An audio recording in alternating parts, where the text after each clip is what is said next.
Marcus Ealy here for Status Coup. Now I'm here with Alex, and she recently asked Senator Warren a question. I'm going to go ahead and cut to that so we can see the question she asked, and then we'll come right back. Thank you for taking my question, Senator. In 2016, Politico published a report entitled "Biden Wanted Warren as his VP because he needed a partner to capture the wave of anti-bank and anti-establishment anger raging from the left." My question is, what would you say to your progressive supporters who fear that maybe you would be persuaded to join a more centrist Biden ticket as a fallback?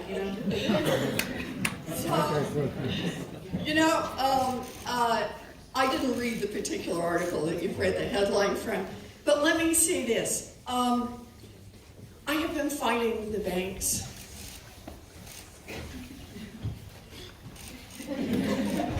at least, longer than that, 25, I'm going back at least since the early 90s. 95 was when we started the bankruptcy wars, when the big banks, mostly credit card companies, figured out they could boost their profits. This is such a stunner. They could boost their profits by squeezing the families who filed for bankruptcy. And bankruptcy was a big part of my research. My families go broke. The principal reasons, as our research showed, is that people were getting crushed by medical debts. They were getting crushed because it was a job loss and they borrowed money to try to keep themselves afloat and just couldn't get back to work in time.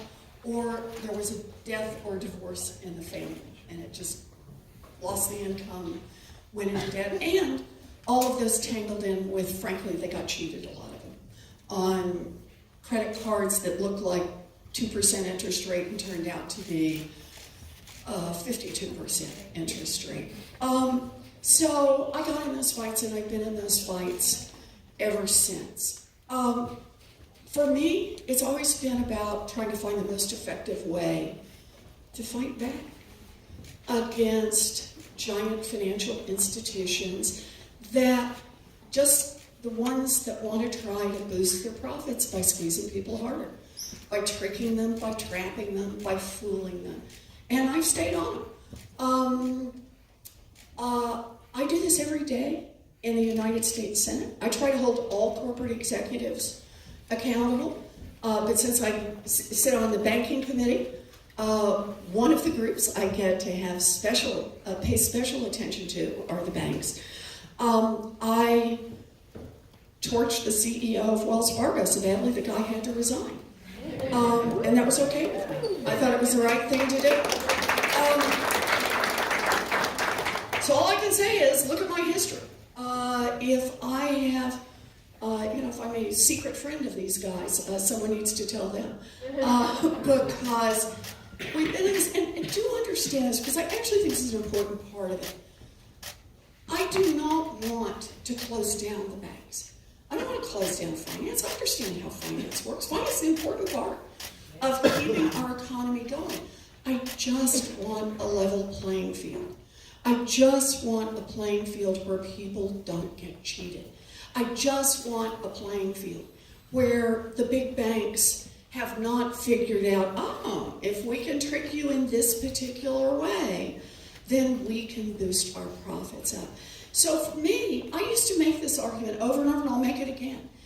If you're a bank that basically follows the rules, if you're a bank that's not trying to make your profits by scamming people, by making them think they bought a credit card that has this interest rate and it really has this interest rate, or has a bunch of hidden fees, or has an accelerator in it, if you're somebody who's willing to play straight up, you should love me, right? Because if everybody follows the rules, then you're at no comparative disadvantage. The world you should hate is the world where people get to cheat. Because if you're not a cheater, it's not only that your customers get drawn off to those people, your whole business model is in trouble because you're competing against cheaters.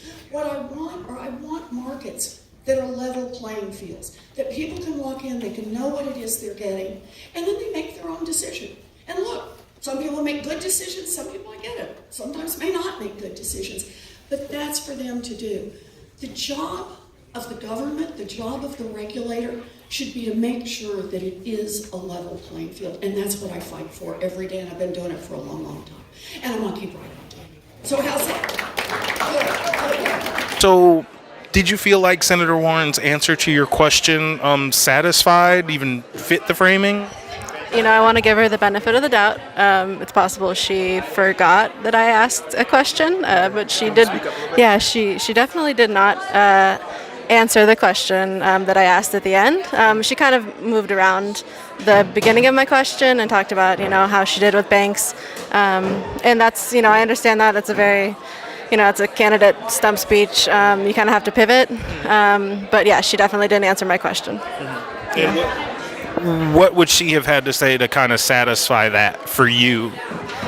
She would have had to say, of course, Alex, I'll never abandon my values and run with the centrist Joe Biden. Yeah, because to me that would be a betrayal of her values, of my trust in her. And I would just really like to see her come out against some of these allegations that I believe that her staff has orchestrated, to be honest. But like I said, she's like her and Bernie, number 1 and 2. You just watched Status Coup's In the Field coverage with me, live on the ground from Iowa. We can't do this without your support, so make sure to like, share, subscribe, and become a member at statuscoup.com.